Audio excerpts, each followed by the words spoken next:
Good morning. Welcome back to another packed episode of Access 1776. I'm your host, Ryan, and before we get started, don't forget to check us out on Facebook, YouTube, and Instagram at Access 1776 and also the Impact Library. If you haven't already, stay up to date with us. Go on and follow, and hit that bell.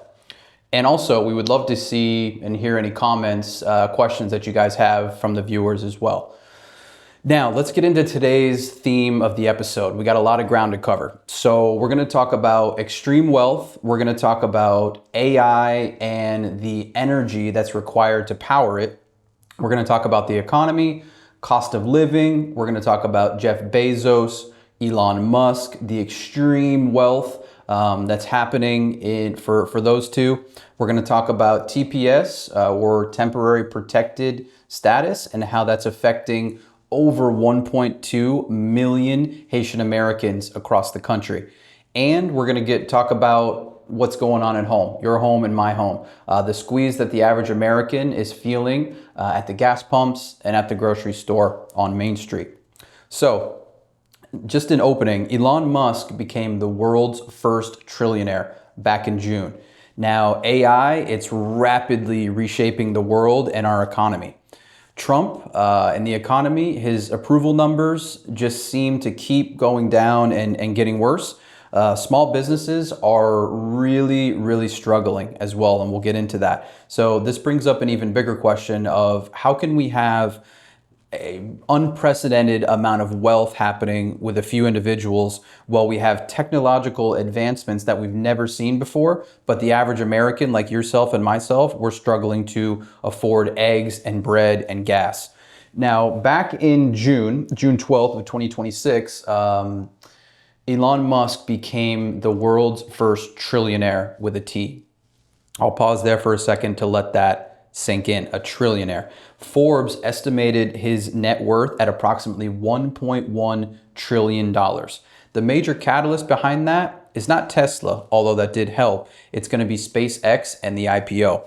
The valuation that Forbes put on SpaceX was $2.2 trillion. Now, when the IPO came out, it was $135 a share price. It was 150 of what it opened at and briefly reached $176.50. Musk himself owns 42% of SpaceX.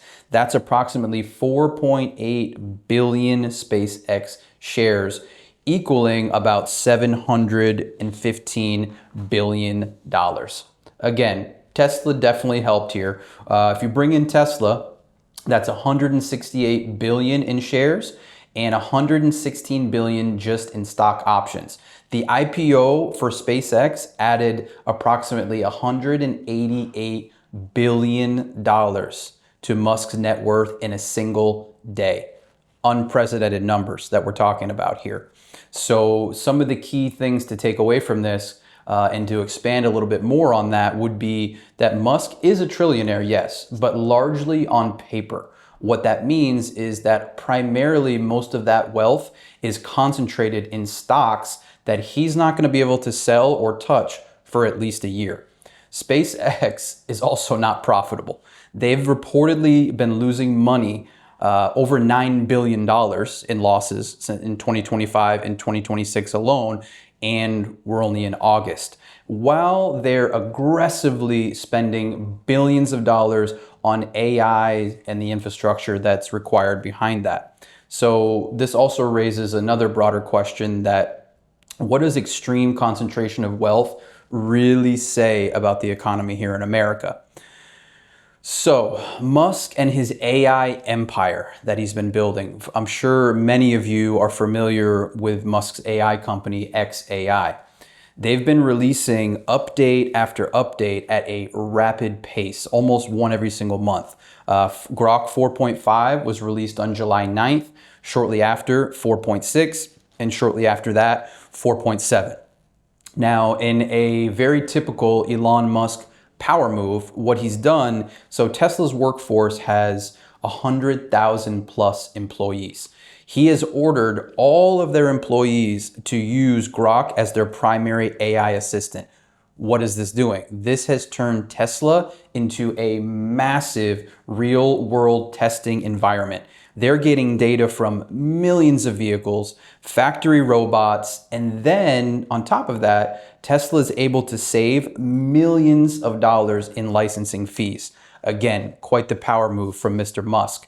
Now, the surprising part about all of this, when you're talking about AI, it's not the chips, it's not the money.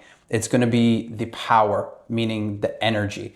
The biggest AI bottleneck right now is going to be electricity. Back in June, Elon purchased, very quietly, I might add, an energy company called APR Energy for roughly $1 billion. Now, what APR Energy is, this is a massive fleet of gas, mobile gas, diesel turbines, tractor trailers that are powering, or I should say, are generating more than a gigawatt of generating capacity. That power is being used to power the xAI's Colossus, which is their supercomputer that's located in Memphis. One of the reasons he did this was he wanted the vertical control over all the power. He also didn't want it to take years that it would take going through the traditional power grids, which are already strained anyway. So this mobile power can be potentially deployed in weeks, giving him full control over that. The ironic part that I'm sure all of you are thinking is that Tesla is associated with sustainable energy, save the planet, while Musk's AI infrastructure is using natural gas and diesel. I'm sure you can also imagine the environmental criticism that has been coming along with Colossus and the local air pollution that's been happening there in Memphis. You have Teslas driving around that are saving the planet while he's creating all of this local air pollution. Does he care? I think you can also guess no, he does not. His strategy is simple. Control the technology, control the data, control the computing, control the power, and control the money. Now, let's transition a little bit to the elephant in the room, or I should say the elephant in the White House, President Donald J. Trump.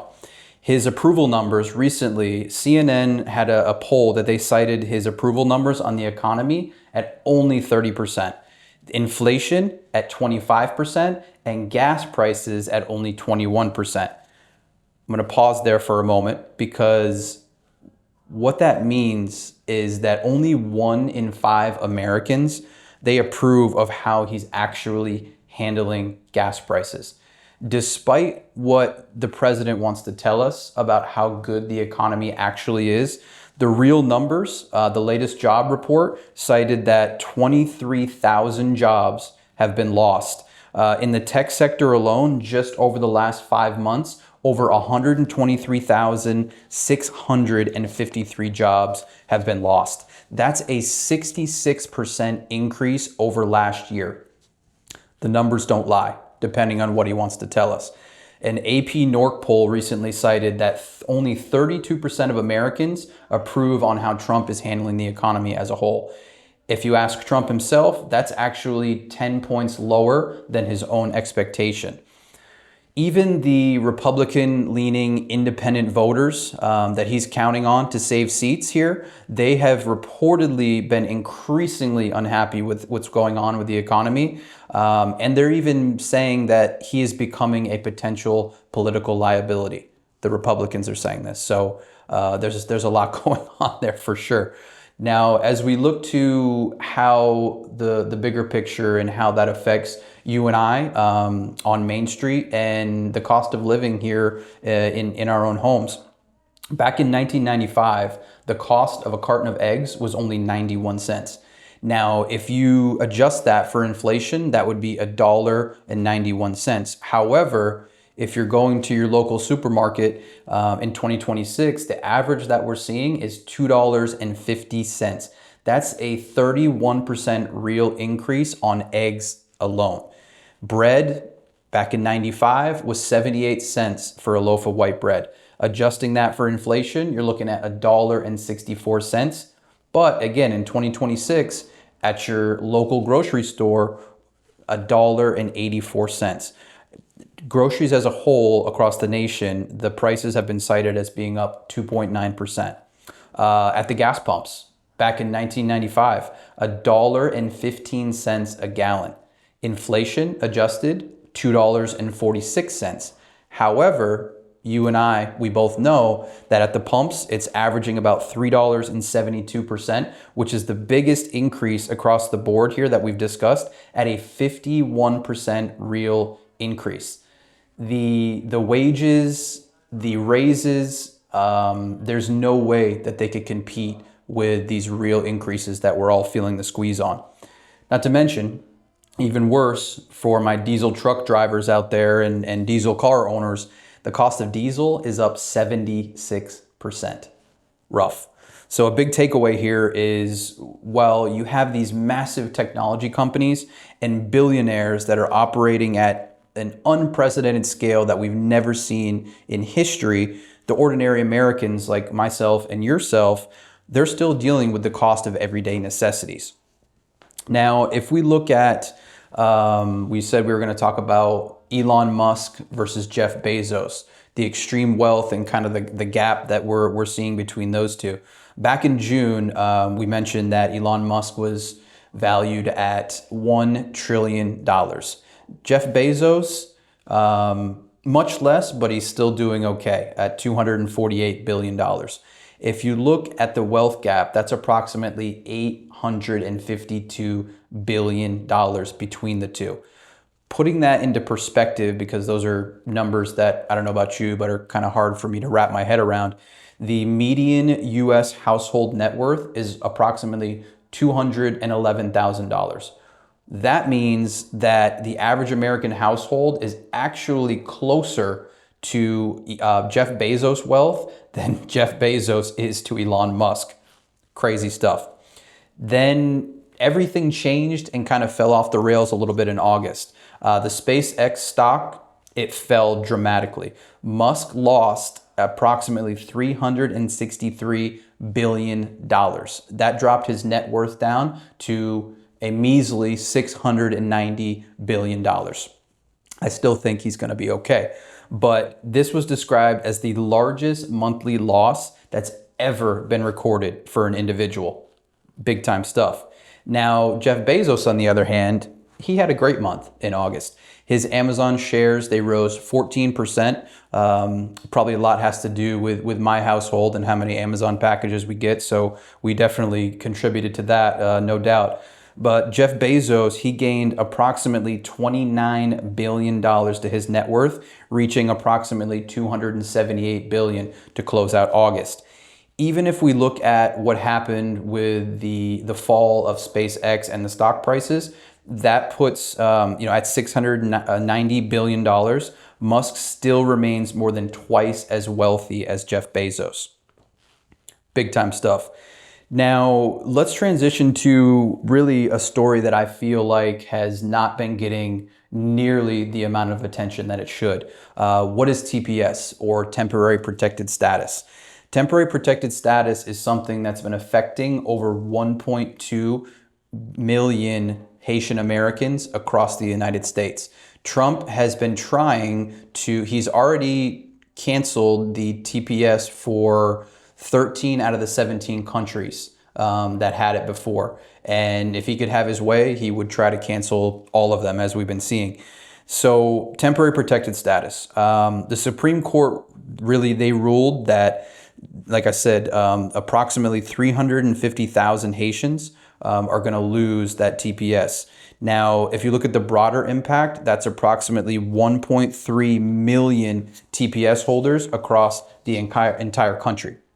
Let's get into some real world examples of what this looks like. To give us a local example, here in Miami, Chef Wilkinson Sejour, I hope I said his name correct, better known as Chef Creole. He actually voted for Trump.